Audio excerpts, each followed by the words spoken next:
Приехал к нам Touareg 3-литровый дизель.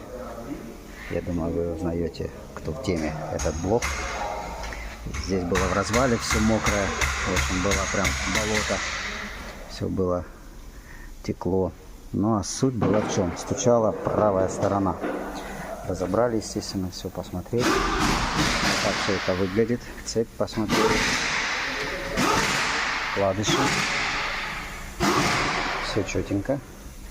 Постучало у нас что? Гидрокомпенсаторы. Раз. И масляный насос. Два. В общем, не бывает. Нужного давления. Так что будет замена. Да, и форсунка, да? Да, и форсунка. Так что будет заменены все прокладки. Все будет заменено. Заменен масляный насос. Заменены будут все гидрокомпенсаторы. Валы останутся прежние.